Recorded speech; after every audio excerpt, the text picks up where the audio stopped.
Isang nayon sa kabundukan ang patuloy na ginugulo ng isang S-rank na halimaw na Fenrir, kaya napilitan ang mga residente na ubusin ang lahat ng kanilang ipon upang kumuha ng SS rank party para talunin ito. Ang mga miyembro ng grupong Flaming Dragon Fang ay kabilang sa pinakamalalakas na adventurer sa buong mundo, bawat isa'y may natatanging lakas at kakayahan. Ngunit naroon si Kurt, na ang tanging silbi lang ay gumawa ng mga gawaing bahay, kaya't nagtago siya sa likod ng pader upang makaiwas sa panganib. Sa kasamaang palad, si Kurt pa ang unang inatake ng Fenrir pagdating nito, dahilan para siya'y matangay palayo, habang naghanda naman sa laban ng iba pang miyembro ng grupo. Inutusan ni Gov si Bandana na igapos ang Fenrir, kaya agad siyang humugat ng wire at tinali ito, ngunit sa loob ng ilang segundo lang ay binangga ng halimaw si Bandana sa pader at nabali ang kanyang likod. Sa normal na sitwasyon, mapaparalisa na sana siya habang buhay, pero dahil kasama nila si Marfais, isang napakahusay na healer, ay agad siyang gumaling sa loob ng ilang segundo at bumalik sa laban. Ginamit ni Bandana ang isang puno bilang angkla upang mapanatili ang posisyon, na nagbigay daan kay Gov para umatake, tumalon siya at sinunog ang ulo ng Fenrir gamit ang kanyang magic sword.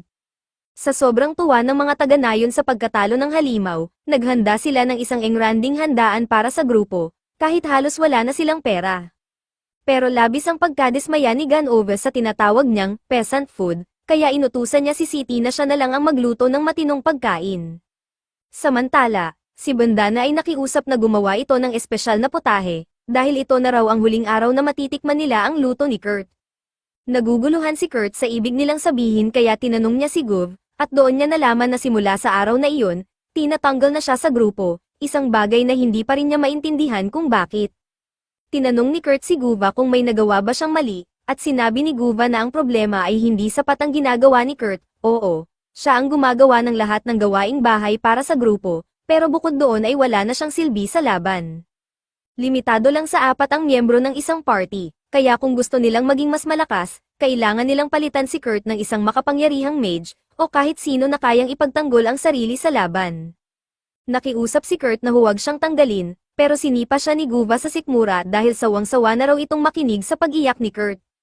Wala na silang kailangan sa kanya, at iyon na ang desisyon. Kinaumagahan, umalis si Kurt sa nayon ng mag-isa, dala lang ang isang wallet na mas walang laman pa sa kailaliman ng abis, at wala siyang malinaw na patutunguhan.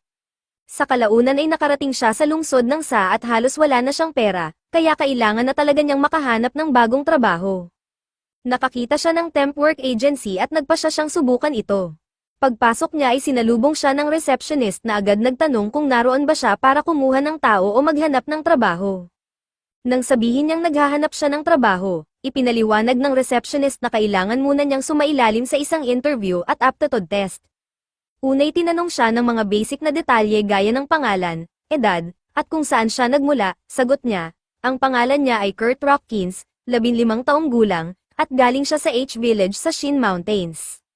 Nagulat ang receptionist, si Kel, dahil hindi niya alam na may nayon palang naroroon sa kabundukan, pero nagpatuloy na lang siya sa interview at tinanong ang work history ni Kurt. Inamin ni Kurt na naging bahagi siya ng Flaming Dragon Fang, pero ang tanging ginagawa lang niya ay ang mga simpleng gawain, at kamakailan lang ay natanggal siya. Nagulat si Kel nang marinig na naging bahagi si Kurt ng isang S-rank party, kahit hindi man siya gaanong nakatulong sa mga laban, malaking bagay na ang pangalan ng Flaming Dragon Fang ay nasa kanyang application, at tiyak na makakatulong iyon sa paghahanap niya ng trabaho. Laking ginhawa ni Kurt sa narinig, at ang susunod na hakbang ay ang pagkumpleto ng aptitude test upang matukoy ni Kel ang kanyang mga kalakasan at kahinaan. Sa mundong ito, ang mga aptitude ay mga biyayang ibinibigay ng Diyos, at kung suswertihin si Kurt, baka matuklasan niyang may tinatagong talento siya. Ang aptitude ranks ay mula G rank hanggang triple S rank, at sobrang laki ng agwat sa pagitan ng mga ito. Halimbawa, ang may G rank na sword skill ay halos hindi makaiwas o makaswing ng espada, samantalang ang may A rank ay kayang hatiin ang isang bato na parang wala lang. Sabik si Kurt na malaman kung may talento siya, pero sa kasamaang palad, lahat ng kanyang combat aptitudes ay nasa G rank, kaya wala siyang pag-asang makapasok sa anumang combat role. Agad siyang nawalan ng pag-asa, pero sinabihan siya ni Kel na baka meron pa siyang potensyal sa mga trade skill tulad ng alchemy o blacksmithing. Ang problema lang, ang technician na gumagawa ng mga pagsusulit para sa mga ganitong kasanayan ay nakabakasyon pa at babalik pa sa susunod na linggo. Sagot ni Kurt, Hindi na siya aabot pa ng ganoon katagal, isang pirasong tinapay na lang ang natitira sa kanya at wala na siyang pera, kaya kailangan niya ng trabaho ngayon na. Naawa si Kel sa kalagayan ni Kurt kaya pinasubok niya rito na buhatin ng isang sandbag na naroon. Sinubukan ni Kurt, at paghawak niya dito ay may kakaibang pakiramdam siyang naramdaman, parang may sumipsip ng kaunti sa kanyang mana. Pero naiangat niya ito, at dahil doon ay naniwala si Kel na kaya naman ni Kurt ang gawaing construction. Sinabi niyang kasalukuyang naghahanap ng mga manggagawa ang Margravate of Tone para ayusin ang sirang pader ng lungsod, at kung gagawan niya ng sulat ng rekomendasyon si Kurt, makakapasok siya roon. Lubos ang pasasalamat ni Kurt at agad siyang nagtungo upang makipagkita sa Margrave. Nang basahin ng Margrave ang sulat at makita si Kurt, aminado siyang duda siya kung kakayanin ba ni Kurt ang trabaho, pero dahil kailangan niya ng maraming tao, napagdesisyonan niyang bigyan ito ng pagkakataon. Inutusan niya si Kurt na gumawa ng semento at gamitin iyon para kumpunihin ang pader, at ang sahod niya ay depende sa dami ng trabahong matatapos niya. Babalik daw ang Margrave mamaya para tingnan ang progreso ni Kurt, at sinabihan siya na mas mabuting magsimula na agad dahil kapag hindi siya nakaubos ng kahit kalahating bar aisles ng semento bago ito bumalik, siguradong maliit lang ang sahod niya. Gusto sanang magtanong ni Kurt, dahil ni minsan ay hindi binanggit ng Margrave na kailangang maglagay ng mana sa semento para tumibay ito, pero pinili niyang manahimik dahil baka normal na kaalaman lang ito. Nagulat pa rin siya na kalahating bar aisles lang ang kota, dahil napakadali nito para sa kanya, kaya nagdesisyon siyang ubusin ang kaya niyang semento bago bumalik ang Margrave. Pagbalik nito, gulat na gulat siya nang makita na tapos na ni Kurt ang buong isang seksyon ng pader. Humingi pa ng paumanhin si Kurt dahil sana raw ay mas marami pa siyang nagawa, kaso naubusan na siya ng semento sa kalagitnaan. Nahihirapan pa rin ang Margrave na paniwalaan na naayos nga ni Kurt ang mahigit isang katlo ng napakalawak na western wall, kaya tinanong niya kung paano naayos ni Kurt ang itaas na bahagi ng pader. Sagot ni Kurt, inihagis lang daw niya pataas ang semento at ginamit ang isang stick para pakinisin ito. Sa normal na pagkakataon, baka pagtawanan siya ng Margrave, pero dahil halatang gumana ang ginawa ni Kurt, wala itong nagawa kundi paniwalaan siya. Tinanong siya kung gaano siya katagal magtatrabaho doon, at sagot ni Kurt ay 1 linggo lang. Natutuwa ang Margrave sa sagot at sinabing sapat na ang ginawa ni Kurt para sa araw na iyon at maaari na siyang umuwi. Wala siyang sapat na pera para bayaran si Kurt ng buo, kaya iniabot muna niya ang isang maliit na supot ng salapi at nangakong ipapadala ang natitirang bayad sa pamamagitan ng temp agency. Laking gulat ni Kurt dahil kahit maliit lang ang supot, mas malaki pa ang laman nito kumpara sa kinikita niya noon sa Hero Party. Sa mga sumunod na araw, masigasig pa rin si Kurt sa pag-aayos ng pader, ngunit bigla na lang siyang sinabihan ng Margrave na tanggal na siya. Nagtaka si Kurt at nagtanong kung bakit, at ipinaliwanag ng Margrave na ang trabahong ito ay nilaan sana para sa mga taong naghihirap, pero dahil sobrang bilis at husay ni Kurt, mauubusan na ng trabaho ang iba kung siya pa ang magpapatuloy. Hindi galit ang Margrave, sa katunayan, sa nakita niya, ang kakayahan ni Kurt ay posibleng double S rank, baka nga triple S rank pa, kaya mas bagay daw ito na nagtatrabaho sa Royal Capital. Binigyan siya ng malaking halaga bilang kabayaran sa biglaang pagkakatanggal, at saka ito umalis. Ngunit maling-mali ang pagkaintindi ni Kurt, akala niya tinanggal siya dahil wala siyang silbi bilang manggagawa. Bumalik siya sa temp agency at kinausap si Kel para sabihin na natanggal siya sa trabaho, at ilang araw pa bago siya masuri para sa trade attributes. Bigla nilang narinig ang isang gulo sa front desk, isang babae ang nagpupumilit magpasok ng recruitment ad, pero tinanggihan siya ng receptionist dahil wala raw matinong tao ang papayag magtrabaho sa ilalim ng mga kondisyon niya. Gayunpaman, mapilit ang babae at patuloy na nangungulit kaya nagkakagulo na sa opisina. Kaya agad lumapit si Kel para alamin kung ano ang nangyayari, at ipinaliwanag ng kanyang katrabaho na gusto raw ng babae na mag-recruit ng menor de edad para maghukay sa isang bundok na hindi pa nasisiyasat, pero ayaw nitong magbigay ng kahit anong bayad sa simula, at magbabayad lang daw siya kung magiging matagumpay ang excavation. Sumang-ayon si Kel na walang matinong tao ang papayag sa ganoong kontrata, kaya sinubukan niyang kumbinsihin ang babae na kumuha ng investors para paunlarin ang minahan, pero tumanggi ito. Paliwanag ng babae, kailangan niyang mabayaran ang buwis bago matapos ang linggo, kundi ay kukunin ng pamahalaan ang kanyang mina. Biglang sumingit si Kurt at sinabing sapat ang pagkabaliw niya para tanggapin ang ganong trabaho, total, dati naman siyang tumutulong sa minahan sa kanilang nayon kaya may kaunti siyang karanasan sa excavation. Tinanong siya ni Kisel kung sigurado ba siyang gusto niya talagang tanggapin ang alok, dahil sa kontratang iniaalok ng babae, posible talagang hindi siya bayaran kahit kailan. Bago pa makasagot si Kurt, pinutol na siya ng babae at sinabing inaasahan niya talagang makakuha ng isang matipunong dwarf at hindi isang payat at inosenteng bata gaya ni Kurt, kaya parang naaawa rin siyang ipagawa ito sa kanya. Pero dahil ang kahit sinong dwarf ay nangangailangan ng paunang bayad na hindi bababa sa 10 silver, at wala siyang ganong halaga, napilitan na rin siyang tanggapin si Kurt. Habang umaalis sina Kurt at ang babae, nakaramdam ng bigat si Kel dahil hinayaan niyang tanggapin ni Kurt ang trabahong mukhang hindi sulit sa oras at pagod. Sa totoo lang, pakiramdam niya ay mas mabuting magtrabaho si Kurt sa isang brothel, dahil siya mismo ay handang magbayad ng malaking halaga makasama lang ito ng isang gabi. Habang naglalakad sa kanyang panaginip tungkol kay Kurt, biglang tinawag siya ng kanyang katrabaho para ipaalam na may bank transfer na dumating, iyon daw ang natitirang bayad na ipinangako ng Margrave bilang kabayaran sa lahat ng trabahong ginawa ni Kurt sa pader. Akala ni Kel ay mga 50 silver lang ang halaga nun, pero laking gulat niya nang makitang ang dumating ay isang tseke para sa halagang 200 gold, isang napakalaking halaga ng pera. Sa sobrang pagkabigla ni Kel na nakagawa talaga si Kurt ng ganoon kalaking pera, aksidente siyang natisod sa mga sandbag na nakakalat sa sahig. Agad siyang nilapitan ng kanyang katrabaho at sinabihan siyang mag-ingat dahil hindi ordinaryong sandbags ang mga iyon, ginagamit daw ang mga ito upang sukatin kung gaano kalaki ang mana ng isang tao, at lumulubha ang bigat ng sandbag kapag hinawakan ng isang taong may mataas na mana reserve. Karaniwan, hindi ito umaapekto sa mga normal na tao kaya kayang-kaya itong buhatin ni Kel, pero bigla niyang naalala na ilang araw na ang nakalilipas ay hirap na hirap si Kurt na buhatin ito, kaya nagsimula siyang magduda kung isa nga ba talaga siyang ordinaryong bata. Samantala, naglalakad sina Kurt at Ulicia papunta sa kampo nito sa gitna ng kagubatan. Pagdating nila roon, medyo nag-aalala si Kurt dahil iisa lang ang tent. Sabi ni Ulicia, sapat naman daw ang laki ng tent para sa kanilang dalawa, pero nahihiya si Kurt at sinabing hindi siya makakatulog kung katabi niya ang isang cute na babae gaya niya.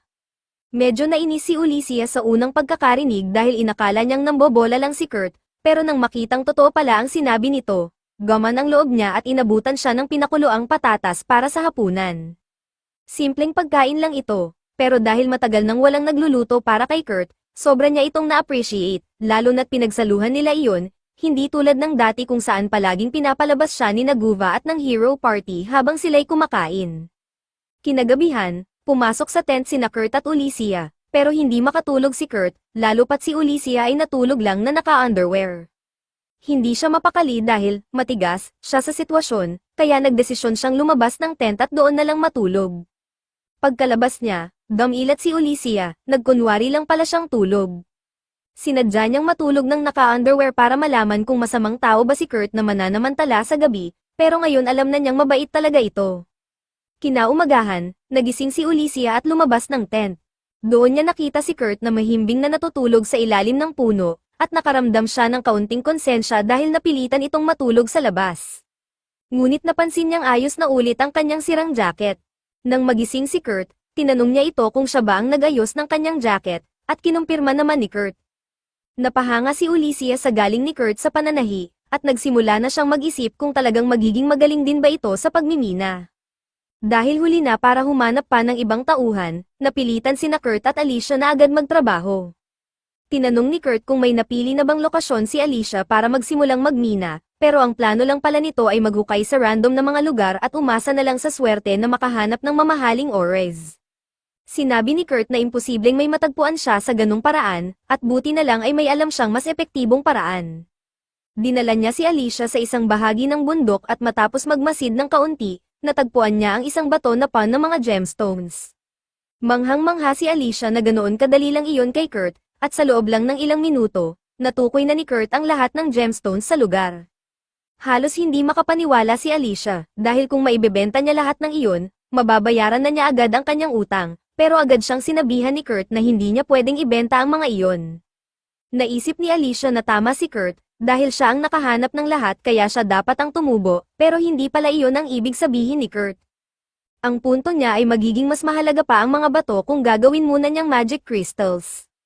Nag-aalangan si Alicia, dahil sa buong kaharian, 10 mages lang ang may kakayahang gumawa ng ganoon, pero habang nagsasalita siya, natapos na ni Kurt ang paggawa ng isang magic crystal.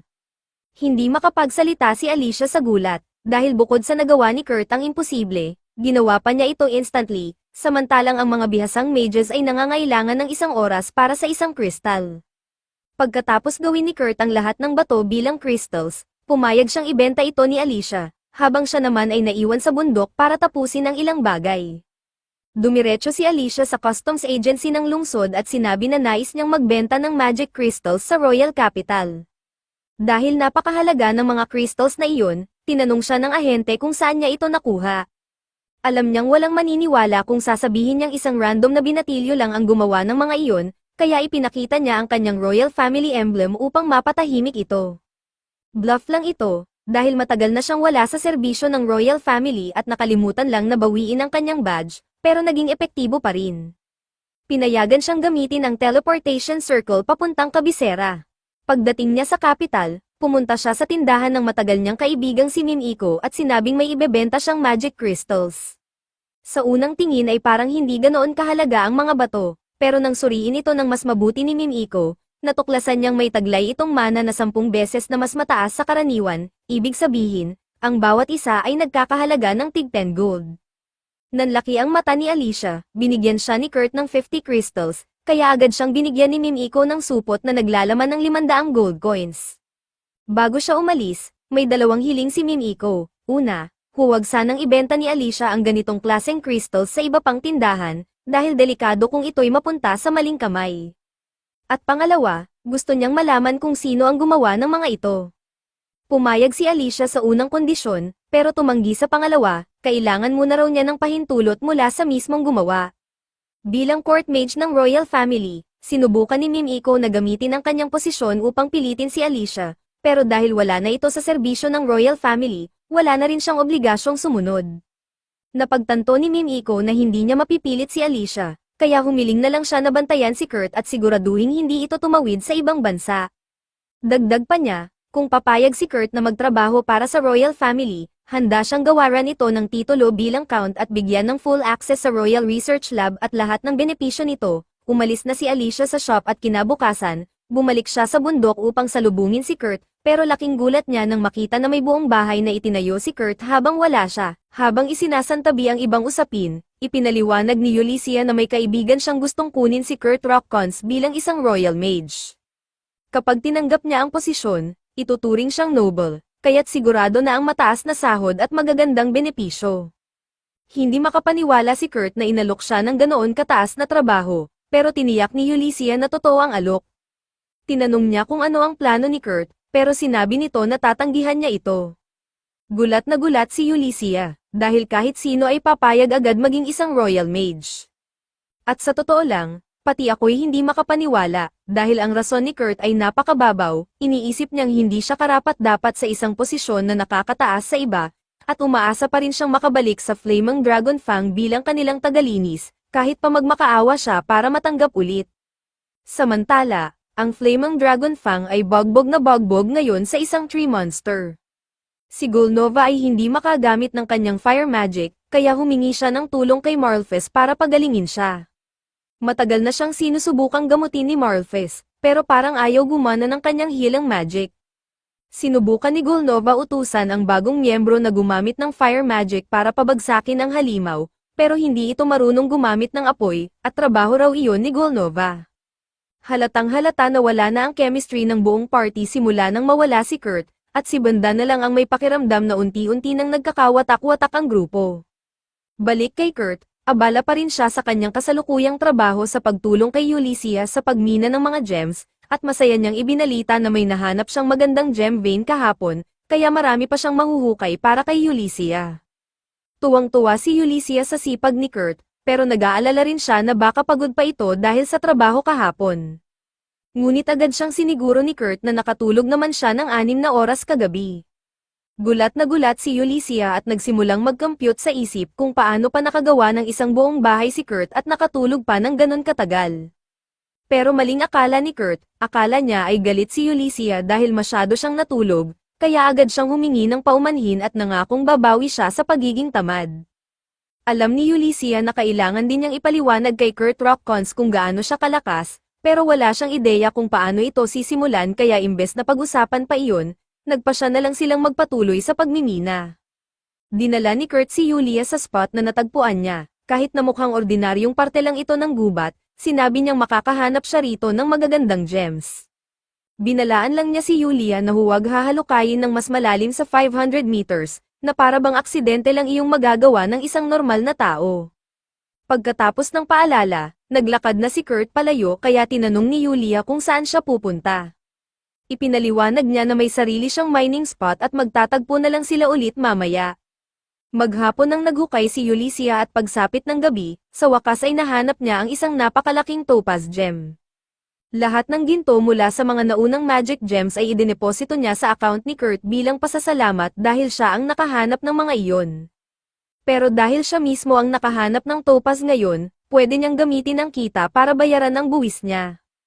Sa totoo lang, kaya pa niyang hikayatin si Kurt na gawin itong magic gem para mas tumaas pa ang halaga, pero pinili niyang huwag abusuhin ang kabaitan nito. Nang maalala niya si Kurt, naisipan niyang tingnan ang kalagayan nito. Alam naman niya na palaging sobra kung magtrabaho si Kurt, pero hindi niya inakalang makakabuo ito ng buong tunnel system sa loob lang ng 8 oras. Paglabas ni Kurt, sinabi nito kay Yulia na sa kasamaang palad, kaunti lang ang nakuha niyang gem na talagang hinahanap niya.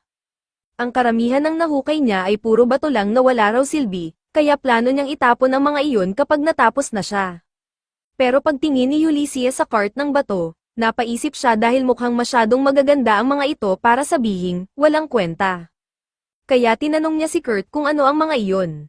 Ipinaliwanag ni Kurt na iyon daw ay mga mithril ores, pero sa kanilang bayan, ang mithril ay sobrang karaniwan na itinatapon na lang kapag may nahukay. Napatulala si Ulysses at bukod sa pagka-curious kung anong klaseng lugar ang pinanggalingan ni Kurt, tinanong niya kung anong gem ba talaga ang hinahanap nito kung itinuturing niyang basura ang mithril. Saka inilabas ni Kurt ang isang maliit na bato, iyon ang orichalcum. Ayon sa kanya, iyon ang tunay niyang hinahanap, pero kakaunti lang ang nakuha niya, sapat lang para mapuno ang isang maliit na kahon. Kilala ang orichalcum bilang metal of the gods, kaya kahit 1 gramo lang nito ay milyon-milyong halaga na, at heto si Kurt, casual lang na may dalang isang buong kahon. Wala talagang ideya si Ulysses na may orichalcum sa ganitong lugar, pero ayon kay Kurt, pwede kang magmina ng orichalcum kahit saan, kailangan mo lang maghukay ng 8 kilometro pababa sa lupa. Pagkarinig niya nito, nagpa siya si Ulysses na sapat na ang pagmimina para sa araw na iyon. Dahil sapat na ang topaz para sa buwis niya, tapos na rin ang kontrata nila ni Kurt. At dahil doon, kailangan na ni Kurt maghanap ng panibagong trabaho, hindi pa kasi niya alam na may bundok ng ginto na ngayon sa loob ng bank account niya. Habang papunta si Kurt Rockcon sa agency para maghanap ng trabaho, nasalubong niya si Bandana. Masaya siyang makita ito at tinanong kung anong ginagawa niya roon. Sabi ni Bandana, wala na siya sa grupo ng Flaming Dragon, pero may mas malalim pa palang kwento sa likod nito. Pagkatapos ng epic fail nilang misyon, nagtungo si Galova sa isang 5-star restaurant para kumain ng masarap. Pero nang tikman niya ang pagkain doon, hindi ito makalapit sa luto ni Kurt, para sa kanya, parang basura ang lahat. Sa sobrang galit, binasag niya ang mga gamit sa restaurant at lumayas ng hindi nagbabayad. Sa isang eskinita, nasalubong niya si Bandana, sinabi nito na sumobra siya sa ginawa, pero wala nang pakialam si Galova kundi makakain ng masarap, kaya inutusan niya si Bandana na hanapin si Kurt at pilitin itong bumalik, kahit baliin pa ang mga buto nito. Halatang nawawala na sa katinoan si Galova, kaya imbes na sumunod, bigla na lang ninakaw ni Bandana ang teleportation crystal nito at tumakbo palayo. Habang umaalis siya, nakita niyang papalapit na ang city guard sa kinaroroonan ni Galova, at dahil wala na itong teleportation crystal, siguradong aarestuhin na siya sa kaguluhang ginawa. Bukod pa roon, tinawag din si Marlfest ng simbahan, kaya tuluyan nang nagkawatak-watak ang Flaming Dragon. Hindi na ikinwento ni Bandana ang lahat ng detalye sa pagkaloko ni Galova, pero nalungkot pa rin si Kurt sa balitang nagdisband na ang grupo, ibig sabihin, hindi na siya pwedeng bumalik. Ang hindi niya alam, si Galova ay isang ganap na jerk, at sobrang clueless pa rin si Kurt kung gaano kasama ang trato nito sa kanya noon. Para kay Bandana naman, wala siyang pake kay Galova, ginamit lang niya ang pagiging miyembro ng grupo para mabalitaan at mabantayan si Kurt. Dahil papunta si Kurt sa agency, inakala ni Bandana na naghahanap siya ng trabaho. Kaya inalok niya ito ng isang oportunidad, may kaibigan siya na nangangailangan ng katulong sa kanyang workshop, At magandang trabaho ito dahil ang kaibigan niyang iyon ay isang tunay na Atelier Master.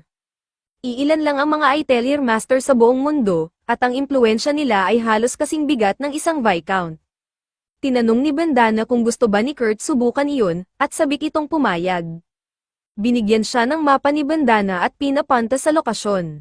Nang makarating si Kurt sa workshop, medyo naguluhan siya, mukha lang itong karaniwang bahay. Kumatok siya at pinagbuksan siya ng isang maliit na elf girl. Nagulat siya dahil inakala niyang ang batang ito ang Atelier Master, pero ipinaliwanag ng bata na siya si Michelle, ang assistant ng master.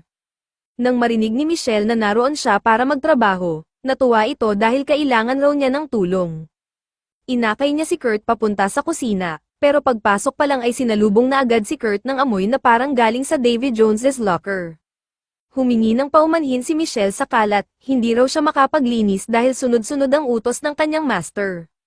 Bigla siyang tinawag ng master kaya dali-daling tumakbo si Michelle at inatasan si Kurt na linisin muna ang kusina. Medyo nabigo si Kurt dahil akala niya ay makakatulong siya sa master mismo, pero dahil sanay na siya sa gawaing bahay, sinimulan na lang niya ang paglilinis. Pagkalipas ng 30 minuto, malinis na ang buong kusina. Hindi siya binigyan ni Michelle ng susunod na utos, kaya naglakad-lakad siya sa hallway para hanapin ito. Sa isang koridor, may nakita siyang pinto at kumatok. May boses na nagsabing pumasok siya, pero nang bumukas ang pinto, isang babae ang nakita niyang halos hubad habang nakahiga sa kama. Nataranta si Kurt at agad humingi ng paumanhin, pero tila walang pake ang babae kahit nakita siya ni Kurt sa ganoong ayos. Ipinaliwanag ni Kurt na hinahanap lang niya si Michelle, kaya itinuro ng babae na nasa basement ito. Habang paalis na si Kurt Rockcons para hanapin si Michelle, napansin niya ang isang itim na marka sa tiyan ng dalagang nakilala niya. Agad niya itong nakilala bilang isang curse, kaya tinanong niya kung maaari niyang tingnan ng mas malapitan. Pumayag naman ang dalaga, kaya lumapit si Kurt at sinuri ang mismong lugar ng sumpa. Karaniwan, ang mga ganitong curses ay sumisira sa mga internal organs sa paligid ng apektadong bahagi, kaya tiyak na napakahirap para sa kanya na kumain. Pero laking gulat ni Kurt nang malamang buo pa rin ang tiyan ng dalaga. Kaya inialok niya na siya na lang ang magluluto ng pagkain para dito. Samantala, nagkita sina Ulysses at Mimiko para pag-usapan ang mga natuklasang mithril at orichalcum ni Kurt. Kahit hindi pa ito ginawang magic crystals, tinatayang lagpas 50,000 gold coins na agad ang halaga ng mga ito. Dahil dito, nagsisimula ng kabahan si Ulysses. Tinanong niya si Mimiko kung ano sa tingin niya ang maaaring mangyari kapag nalaman ng publiko ang tungkol sa kakayahan ni Kurt. Sa pinakamahusay na sitwasyon, maaaring dukutin si Kurt at gawing alipin. Pero sa pinakamasama, baka ipas lang siya dahil sa banta ng kanyang lakas. Tinanong ni Mimiko si Ulysses kung ano ang plano niya kay Kurt. Hanggang ngayon, iniisip pa rin ni Ulysses na ang pinakamainam ay gawin siyang isang Atelier Master, para magkaroon siya ng sapat na kapangyarihan upang hindi siya abusuhin ni Newman. Plano rin niyang maging bodyguard ni Kurt, pero alam niyang mahirap itong kumbinsihin, dahil sobrang dense nito at hindi alam kung gaano siya kagaling, at mas malala pa, lagi nitong minamaliit ang sarili niya. Kaya kailangan niyang gumawa ng paraan bago pa madawit si Kurt sa kapahamakan. Sa kabilang banda, tapos nang magluto si Kurt ng porridge para sa dalagang may sumpa. Saktong bumalik mula sa basement sina Michelle at ang Atelier Master na si Elia. Gulat silang pareho nang makita ang kusina, malinis na ito at hindi na parang biohazard zone, at lalo silang humanga na si Kurt lang ang naglinis sa maikling oras. Napansin din ni Elia na may niluluto si Kurt na porridge. Ipinaliwanag ni Kurt na gutom raw ang dalagang nakita niya sa isang silid, kaya siya na ang nagkusang magluto. Medyo kinabahan si Elia na nakita ni Kurt ang dalagang iyon, kaya pananggakwan niya ito na huwag ipagsasabi kahit kanino. Nangako naman si Kurt, kaya pinauwi siya ni Elia at binigyan ng 3 silver coins. Nagulat si Kurt sa laki ng bayad para lang sa paglilinis, pero sabi ni Elia, nararapat lang iyon sa sipag niya at gusto niyang bumalik ito bukas. Maya-maya, dumiretso si Elia sa silid ng dalaga at dinala ang porridge na niluto ni Kurt. Pinayuhan niya itong huwag basta-basta nagpapakita sa iba.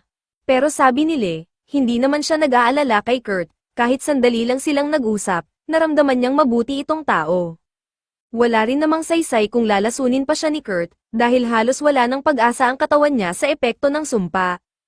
Matagal na siyang namuhay na puno ng pagdududa sa mga tao sa paligid niya, pero ngayong pagkakataon, gusto raw niyang magtiwala ng buo sa isang tao. Naiintindihan ito ni Elia, kaya hinayaan niya si Len na kumain. Pagkakain ni Len ng unang subo, bigla siyang pinagpawisan ng todo at bumagsak sa sahig. Naisip agad ni Elia na baka nilason talaga siya ni Kurt, kaya galit na galit siya at halos magsimula na ng manhunt para patayin ito. Pero biglang bumangon si Le at sinabi na ayos lang siya, at higit pa roon, mas magaan ang pakiramdam niya kaysa dati, nabasag na ang sumpa. Walang masabi si Elia. Ang klase ng curse na iyon ay imposibleng masira ng basta pagkain lang, pero ito ay walang duda, nabura nga ng porridge na niluto ni Kurt.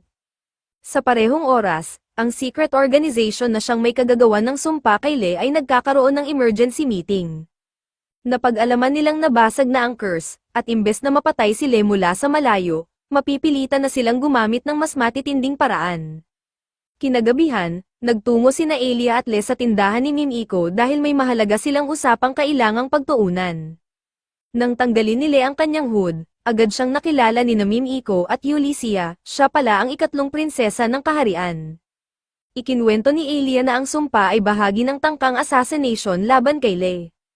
Hindi pa nila alam kung sino ang nasa likod nito, pero alam nila na si Le ay kaisa-isang anak ng hari at ni Prinsesa Fran mula sa Gurumako Kingdom, kaya simbolo siya ng kapayapaan sa pagitan ng dalawang bansa. At mukhang may planong manggulo si Selma para simulan ang digmaan. Masaya si Mimiko na ligtas si Le, pero hindi siya makapaniwalang nabasag ang ganoong kalakas na curse. Pero ipinaliwanag ni Le na hindi niya ito nagawa mag-isa, ang lalaking si Kurt ang siyang bumasag ng sumpa gamit lang ang porridge.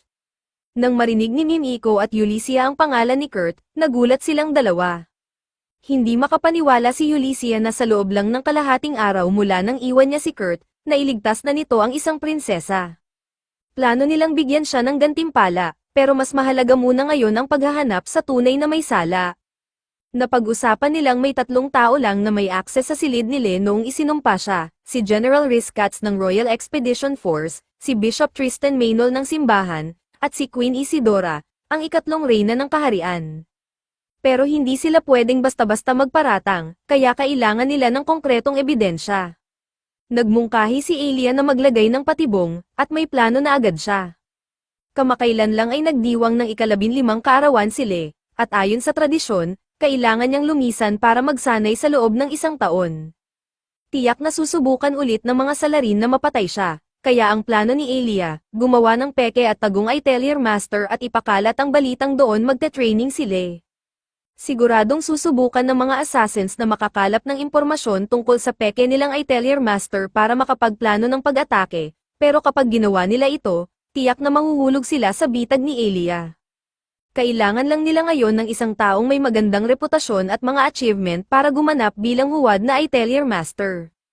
At dito, may perfectong kandidato si Ulysses, ipinakita niya kay Elia ang isa sa mga magic crystals na ginawa ni Kurt Rockcons, at pagkakita pa lang ni Elia ay napatunayan niyang iyon na ang pinakamataas na kalidad ng crystal na nakita niya sa buong buhay niya. Kinabukasan, bumalik si Kurt sa bahay ni Elia para magtrabaho, pero pagdating niya, may nakita siyang sulat sa pinto na nagsasabing wala si Elia. Naabutan niya si Michelle, kaya tinanong niya kung ano ang nangyayari. Ipinaliwanag ni Michelle na pagkatapos umalis si Kurt kahapon, bigla raw lumabas si Elia kasama si Le, at mula noon ay hindi pa sila bumabalik. Sa kasamaang palad, ibig sabihin nito ay walang trabaho si Kurt ngayon, kaya umalis siyang medyo dismayado at dumiretso sa guild para kumain. Habang kumakain si Kurt, narinig niya ang pag-uusap ng isang party sa kalapit na mesa. Halata ang panik sa kanila dahil nagkasakit ang kanilang porter, at hindi nila magagampanan ang susunod nilang mission nang wala ito.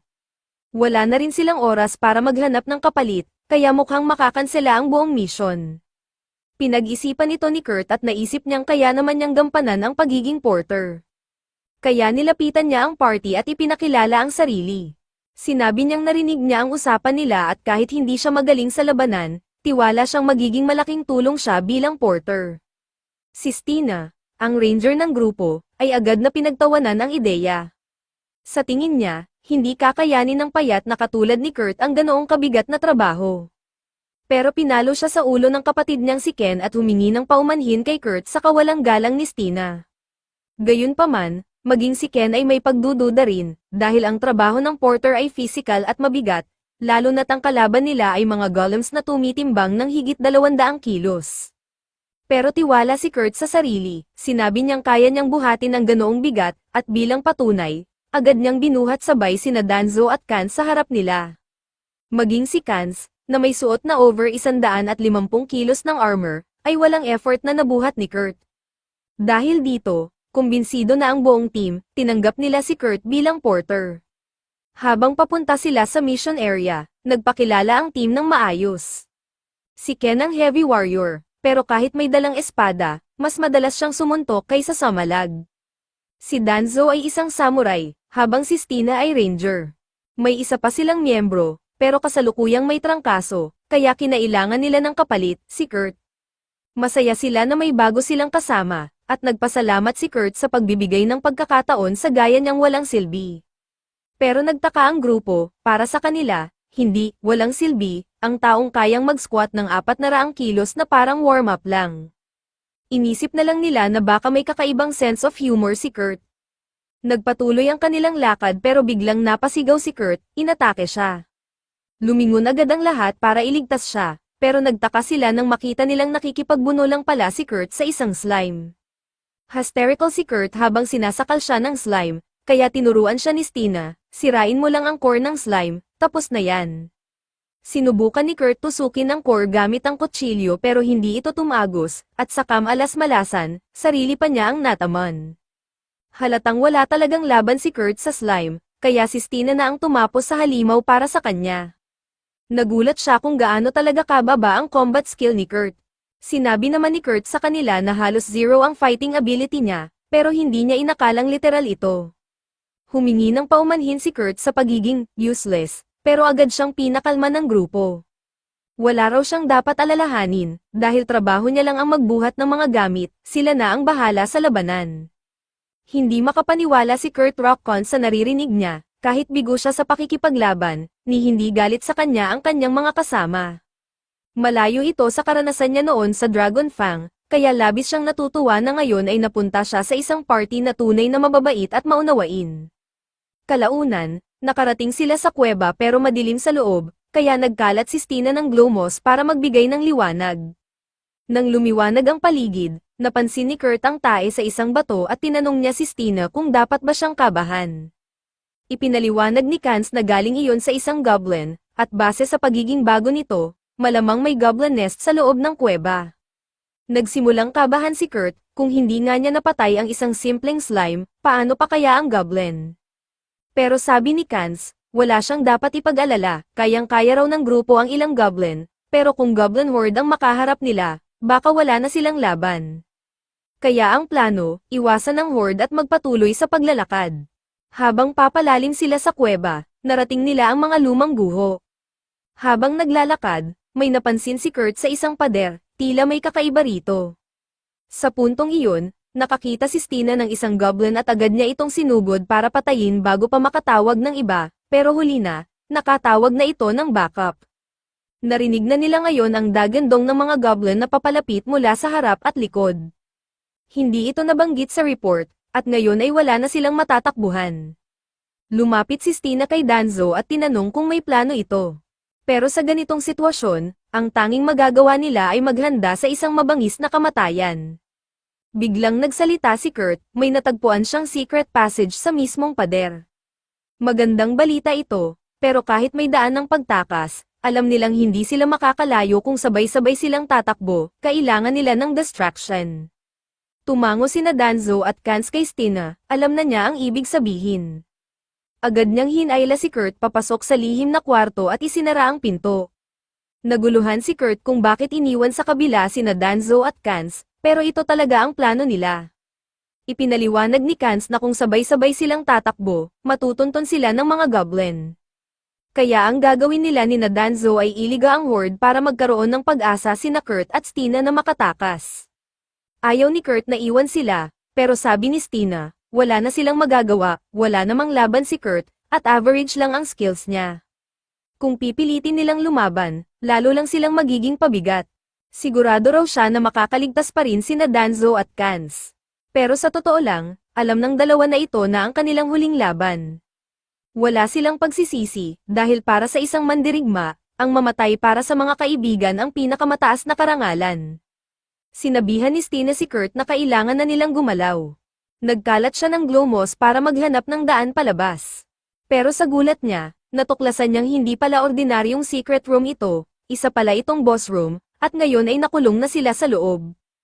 Kasama ang isang Iron Dragon, samantala, sa bayan, gusto ni Len na muling makita si Kurt. Kaya hiniling niya kay Ulysses na samahan siyang pumunta sa kanyang tinutuluyan. Nang makarating sila, pinilit ni Ulysses ang lock ng pinto, at pagpasok nila sa silid ni Kurt, wala siya roon. Bigla silang may narinig na boses na nagsabing kung si Kurt ang hinahanap nila, nasa Northeastern Caves ito sa isang mission. Nagmamadaling lumabas si Ulysses para alamin kung sino ang nagsalita, pero wala na si Ben paglabas niya. Gulong-gulo si Ulysses. Pero ang malinaw, nasa Northeastern Caves nga si Kurt, at maaaring nasa panganib ito. Alam ni Ulysses na may training program para sa goblin slaying na ginanap malapit sa mga kuwebang iyon, kaya posibleng may natirang goblins na ngayon ay may bagong nest doon. Sinabi niya kay Len na maghintay na lang, pero nagpilit si Len, gusto niyang sumama. Ayaw ni Ulysses na isama ang isang prinsesa sa kuweba ng mga halimaw, pero sinabi ni Len na sanay na siya sa magic mula pagkabata at kaya niyang ipagtanggol ang sarili.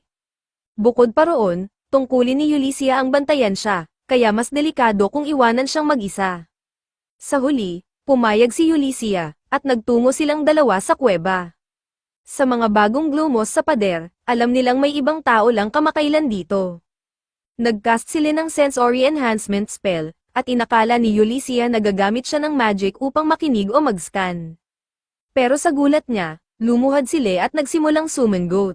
Kahit 10 minuto lang sila magkasama ni Kurt, sapat na iyon para maalala niya ang amoy nito. Matapos summon goat ng kaunti pa, nahuli na niya ang scent ni Kurt, at naririnig na rin niya ang ingay ng laban mula sa isang corridor ng kuweba. Agad na nag-alerto sila kay Ulysses, at binigyan niya ito ng stat boost gamit ang magic para makatulong sa labanan. Sa kabilang banda, sina Danzo at Kans ay matagal nang lumalaban sa Goblin Horde at kahit mahusay silang makipaglaban, halatang hindi na sila magtatagal pa. Buti na lang, bago pa sila matamaan ng malubha, dumating si Ulysses at sa isang mabilis at malinis na atake, pinagtataga niya ang lahat ng Goblin, isang bagsak lang ang lahat.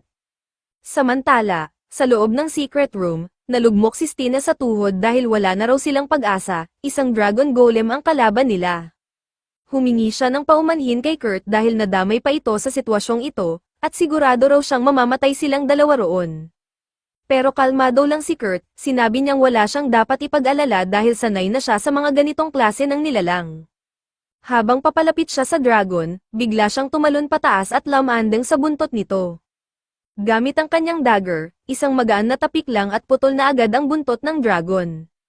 Isa-isa niyang pinutol ang mga limbs ng dragon gamit lang ang simpleng galaw, para bang napakadali lang nito. Hindi makapaniwala si Stina, ang lalaking hindi makapatay ng slime ay ngayon ay inaatake ang Dragon Golem na parang laruan lang.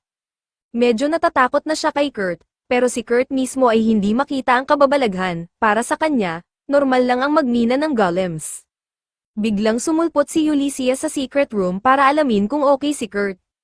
Pagpasok niya, nakita niyang nakatayo si Kurt sa gitna ng nagkalasog-lasog na bahagi ng Dragon Golem. Tuwang-tuwa si Kurt at agad siyang nakiusap, iligtas mo sana ang mga kaibigan ko, sabi niya, dahil baka nasa panganib pa sina Danzo at Kans. Pero sinabi ni Ulysses na ligtas na ang dalawa, bahagyang sugatan lang, pero wala nang dapat ipag-alala. Ngayon naligtas na ang lahat, nagtipon sila sa loob ng secret room para mag-usap. Nagpasalamat sina Danzo at Kans kay Ulysses, kung hindi dahil sa kanya, siguradong patay na sila. Pero sabi ni Ulysses, huwag na nila itong isipin, dahil may mas mahalaga siyang gustong sabihin kay Kurt. Habang nagbubuhat si Kurt ng ilang piraso ng Dragon Golem, ibinalita ni Ulysses na magbubukas siya ng bagong atelier. Tinanong niya si Kurt kung gusto ba nitong maging bahagi noon. Pero nag-alinlangan si Kurt, may party na raw siya ngayon at baka hindi siya pwedeng umalis. Ngunit sabi ni Kans, wala siyang dapat alalahanin, napakagandang oportunidad nito para kay Kurt. Kaya hinikayat niya itong tanggapin ang alok, nang marinig ito ni Kurt, pumayag na rin siya. Idinagdag pa ni Ulysses na kailangan din niyang kumuha ng mga adventurers na magiging guards ng bagong atelier, kaya tinanong niya sina Kans, Danzo, at Stina kung interesado ba sila. Lahat sila ay agad na pumayag, masaya sa ideyang magkakasama pa rin sila. Sa sobrang saya ng balita, nag-propose si Kans ng isang celebratory party pagbalik nila sa bayan. At habang napag-uusapan na rin ang pagbabalik sa town, ipinaalala ni Ulysses kay Kurt na magpa-appraise na siya ng kanyang abilities sa agency. Nakahanap na raw siya ng taong gagawa nito para sa kanya. Pagkalipas ng ilang oras, dumating na si Kurt Rockcon sa agency kung saan ipinakilala siya kay Mimiko. Inilahad ni Mimiko na isa siyang Royal Court Mage, at narinig na raw niya ang mga pambihirang kakayahan ni Kurt. Nandito siya upang magsagawa ng appraisal test, pero hindi para sa combat skills, kundi para sa mga non-combat skills ni Kurt. Nang matapos ang appraisal, sinabi ni Mimiko na lahat ng non-combat skills ni Kurt ay nasa B rank. Pero ang totoo, nagsinungaling siya, ang tunay na resulta. Triple S rank lahat ng skills ni Kurt, at ang kanyang mana pool ay mas malaki pa kaysa sa lahat ng na-encounter ni Mimiko. Masaya siya na siya mismo ang gumawa ng appraisal, dahil kung ibang tao ang nakadiskubre nito, baka naging national disaster pa. Sa sobrang delikado, baka kailanganin pang patayin ng sino mang makaalam nito, problema ito para kay Killshell, dahil narinig niya ang buong usapan. Kinabukasan, agad nang nagtungo ang buong grupo sa bayan kung saan itatayo ang bagong atelier workshop.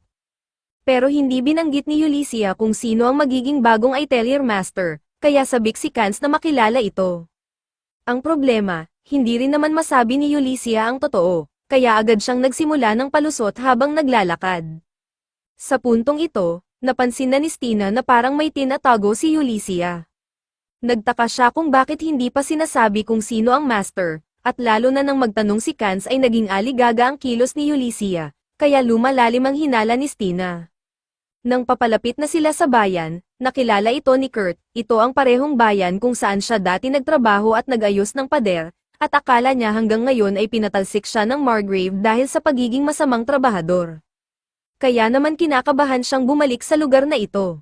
Pagdating nila, dinala sila ni Ulysses sa lokasyon ng workshop, pero halatang katawa-tawa ito, wala ni anino ng building, kundi isang bakanteng lote lang. Sabi ni Kans, wala silang magagawa sa lupa lang, alam naman ito ni Ulysses, kaya inamin niyang maghihintay muna sila sa inn habang si Kurt ang magtatayo ng buong atelier workshop. Tinanong niya si Kurt kung kaya ba nitong matapos sa loob ng isang araw. Kahit si Kurt, hindi makapaniwala, hindi na raw iyon realistic, pero baka sa loob ng 3 araw kaya niya. Sabi naman ni Ulysses, huwag siyang magmadali, at kung kailangan niya ng extra materials, sabihin lang niya. Masaya si Kurt sa narinig, dahil may listahan na siya ng mga kailangan. Ibinigay niya ito kay Ulysses, nandoon ang mga bagay gaya ng amethyst at griffon feathers. Naguluhan si Stina, bakit kailangan ni Kurt ng ganoong klase ng materials kung simpleng workshop lang naman ang itatayo. Pero alam ni Ulysses na mas mabuting huwag nang questionin si Kurt. Nangako siyang gagawin ang makakaya para maipan ang lahat ng kailangan, pero aabutin ng 2 araw. Wala namang problema kay Kurt, kontento siya sa schedule. Kahit na nagpanggap silang kalmado, ramdam ni Stina na may mali talaga, at unti-unti na ring nararamdaman ni Ulysses ang suspecha niya. Pero pareho silang nagkukunwaring walang napapansin. Kaya pinayuhan na lang ni Ulysses ang lahat na tumuloy na sa inn para makapagtrabaho si Kurt ng maayos. Pero bago sila umalis, pinapaalalahanan pa rin niya si Kurt na kumain at magpahinga, at pinapapangga ko siyang babalik sa inn bago magdilim. Pagdating ng grupo sa inn, pinaupo sila ni Ulysses dahil may mahalaga siyang gustong sabihin. Hanggang ngayon, akala ni Kans at Danzo na ordinaryo lang si Kurt, pero hindi na pwedeng itago ang katotohanan, lalo na't nasaksihan na ni Stina ang ilan sa mga pambihirang bagay na nagawa ni Kurt. Kaya diretsong tinanong ni Stina si Ulysses, sino ba talaga si Kurt? Bago pa magsimula ang mas malalim na usapan, nagpakilala muna ng maayos si Ulysses. Ipinakita niya ang kanyang royal family crest at sinabi na isa siyang adventurer na nagtatrabaho para sa royal family. At ang babaeng nakaupo sa harapan nila ay si Le, ang ikatlong prinsesa ng kaharian. 3 sunod-sunod ang gulat, lalo na si Kans, na halos tumayo para bumati ng maayos. Pero agad siyang pinigilan ni Le, huwag na raw siyang magbigay galang. Nagtatago siya ngayon ng kanyang pagkatao, kaya gusto niyang ituring pa rin siya bilang isang ordinaryong babae. Dahil prinsesa si Le, tinanong ni Stina kung ibig sabihin nito ay royal blood din si Kurt. Pero agad itong pinabulaanan ni Ulysses, hindi raw siya royalty, well, hindi siya ordinary, pero hindi rin siya isang noble. Ang totoo, ni si Ulysses ay wala ring malinaw na idea kung sino talaga si Kurt. Ang alam lang niya, lahat ng combat skills nito ay G rank, pero lahat ng non-combat skills ay triple S rank, isang antas na parang urban legend na lang sa mga adventurer. Pero sa mga nagagawa ni Kurt, tila totoo nga, sinabi ni Ulysses na confidential ang impormasyon na ito, kaya bawal itong ipagsabi, kahit kay Kurt mismo. Hanggang ngayon kasi, ang alam ni Kurt ay B-rank lang siya, matapos silang pagsinungalingan ni Mimiko. At higit pa roon, ang bagong Atelier Master ay walang iba kundi si Kurt mismo. Pero wala sa plano ni Ulysses na ipaalam ito sa kanya. Biglang tumayo si Stina, galit na galit, at sumigaw kay Ulysses. Hindi niya maintindihan kung bakit kailangan pa itong itago kay Kurt. Ang paliwanag ni Ulysses, kahit sabihin niya ang totoo, baka hindi rin ito paniwalaan ni Kurt. Pero para kay Stina, napakababaw ng rason na iyon, sinubukan pang ipaliwanag ni Ulysses na gusto lang niyang panatilihing ligtas si Kurt, dahil kapag kumalat ang balita, baka gamitin o pag-interesan siya ng ibang tao. Pero sa pananaw ni Stina, si Ulysses mismo ang gumagamit kay Kurt ngayon, at wala siyang maisagot dito, kaya natahimik na lang siya. Lumingon si Stina kay Kans at Danzo, ayaw na raw niyang madawit sa kalituhan at kasinungalingang ito. Pagkatapos ng ilang sandali, nagtanong si Danzo kung pwede pa silang malaman ng kaunti pang detalye. Kaya ipinaliwanag ni Le na ilang araw pa lang ang nakalipas nang sirain ni Kurt ang isang deadly curse na itinanim sa kanya, gamit lang ang isang mangkok ng porridge. May grupo raw na gustong pumatay sa kanya, kaya naisipan nila ang plano ng peking Atelier Master para pinin ang mga assassin at matukoy kung sino ang may pakana. Pero kahit gaano kahalaga ang misyon, walang ideya si Kurt na bahagi siya nito. Oo, maaaring mukhang selfish na idamay si Kurt nang hindi siya sinasabi ang totoo. Pero ayon kay Le at Ulysses, tunay ang malasakit nila sa kanya, hindi nila gugustuhing mapahamak si Kurt kahit kailan. Kaya tinanong nila ang grupo, handa ba kayong tumulong, kahit palihim, para mapanatiling ligtas si Kurt? Bilang adventurers, sabi ni Danzo, wala silang obligasyong sumunod sa royal orders, pero kaibigan nila si Kurt, kaya gagawin nila ang lahat para protektahan siya. Sumang-ayon si Kans, at natuwa sila sa kanilang katapatan. Ngunit si Stina ay hindi pa rin kumbinsido, sabi niya, masyado na nilang pinapahalagahan si Kurt kahit 2 araw pa lang nila itong kilala. Naiintindihan ni Ulysses ang nararamdaman niya, dahil kahit siya mismo, na parang matagal nang kasama si Kurt, ay 1 linggo pa lang siyang nakakakilala sa kanya. Kahit siya, nahihirapang maniwala sa lahat ng nasaksihan niyang nagagawa ni Kurt. Kaya nagpa siya si Stina na lumabas muna upang makapag-isip, at habang naglalakad, napunta siya sa construction site ni Kurt. Plano niyang sabihin na sa kanya ang katotohanan, pero pagdating niya roon, nanlaki ang mata niya sa nakita. Sa loob lang ng ilang oras, tapos na agad ni Kurt ang buong foundation ng Atelier Workshop. Tinanong niya kung siya lang ba talaga ang gumawa nito, at sinabi ni Kurt, oo. Para sa kanya, normal lang ito para sa isang B-rank gaya niya. Hindi niya alam na wala sa matinong B-rank ang makakagawa nito. Lalo pat sa kanilang nayon, ang pagtatayo ng dosenang bahay sa isang araw ay ordinaryo. Kaya sa pananaw ni Kurt, mabagal pang araw siya ngayon. Hindi pa rin matanggap ni Stina ang nangyayari, kaya tinanong niya si Kurt kung hindi ba siya naiirita na siya lang ang gumagawa ng lahat ng trabaho. Pero ngumiti lang si Kurt, wala raw siyang reklamo, dahil masaya siyang gumagawa. Dati raw sa Hero Party, palagi siyang tinatawag na useless, at sa huli, itinapon siya ng grupo. Pero dito, nakikita ng lahat ang halaga niya, at para sa kanya, sapat na iyon. Samantala, nasa town square si Danzo para makipagkita sa isang mahalagang informant, na hindi iba kundi si Bandana. Naalala mo ba si Bib Ono, ang original porter na pinalitan ni Kurt? Lumalabas na isang spy pala ito, na inupahan ng rival adventurer party para sirain ang grupo ni Danzo mula sa loob. Na-trace na ito ni Bandana at ibinigay niya kay Danzo ang buong detalye kung saan ito mahahanap. Binayaran siya ni Danzo sa maayos na trabaho, at kinagabihan, nagtungo na siya sa isang tavern. Sa isang mesa, Naroon si Bib Ono, isang kalbong lalaking mukhang lasing at nagdadalamhati sa sarili. Una, napahiya siya sa waitress na tinangka niyang hipuan. Pangalawa, bumagsak ang plano niyang patayin ang party ni Danzo.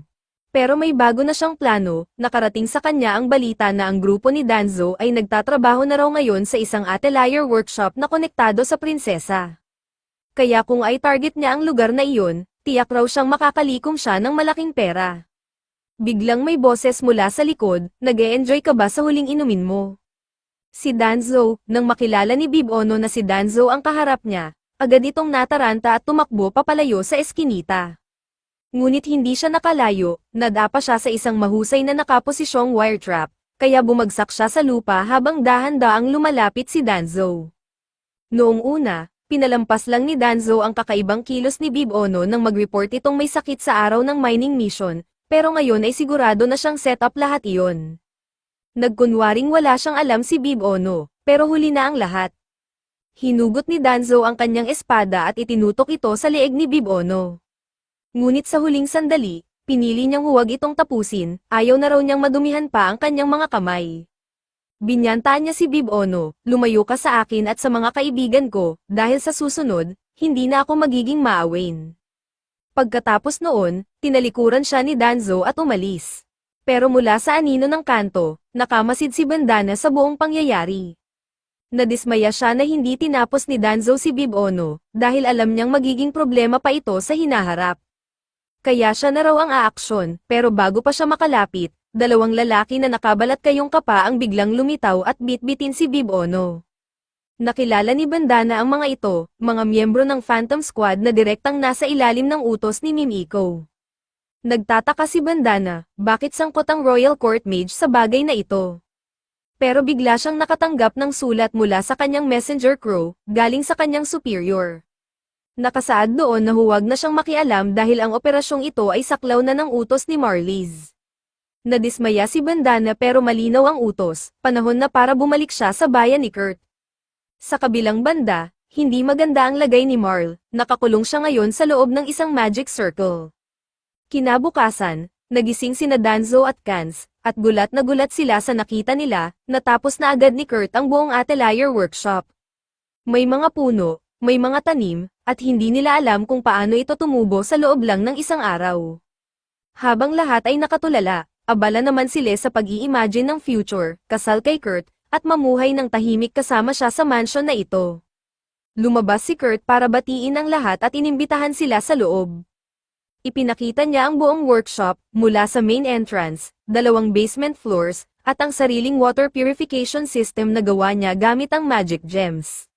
May kwarto para sa bawat isa, pati na rin isang espesyal na silid para sa atelier master. Pero hanggang ngayon, hindi pa rin sinasabi ni Ulysses kay Kurt na siya mismo ang atelier master. Kaya nagpalusot siya, abala raw ang master sa ibang bagay at agad na nagpalit ng usapan, tinanong kung saan daw natutulog si Kurt. Ang problema, sobrang baba ng tingin ni Kurt sa sarili. Sabi niya, hindi siya karapat-dapat sa kahit anong kwarto, balak pa nga niyang matulog sa broom closet. Pero agad siyang pinigilan ng lahat, pinilit nilang gamitin niya na lang ang kwarto para sa atelier master, since wala namang gumagamit noon. Inabot pa ng 2 oras bago siya mapapayag. Sa kabilang usapan, tinanong ni Ulysses si Kurt kung kaya ba niyang gumawa ng barrier spell para sa bahay upang iwasan ang mga curse. Pero aminado si Kurt, hindi pa raw siya nakakasubok gumawa ng barrier. Kaya gagamitin na lang ni Ulysses ang mga dating spell ni Mimiko at buong gabi siyang abala sa paglalagay nito sa paligid ng mansion. Ang huling seal ay kailangang ilagay sa labas ng silid nila, kaya lumapit si Ulysses. Pero nang marinig nila ang mga yapak sa labas ng pintuan niya, akala niya si Kurt ang dumarating, kaya agad siyang lumabas na may ngiti pa sa labi, ready siyang salubungin ito at baka makasama pa sa kama. Pero nang makita niyang si Ulysses lang pala, bigla siyang nadismaya. Pinagsabihan siya ni Ulysses, tigilan na ang mga kalokohan, at huwag niyang samantalahin ang pagiging inosente ni Kurt. Alam nilang desperado si Kurt na maging kapaki-pakinabang, kaya kung hihilingin mo raw sa kanyang, hilahin ka pabalik sa kama, ay baka gawin pa niya talaga. Kinabukasan, habang nagluluto si Kurt ng almusal para sa lahat, biglang lumabas sila, naka-apron lang. Galit na galit si Ulysses, sinabihan siyang tigilan ang pang-aakit kay Kurt.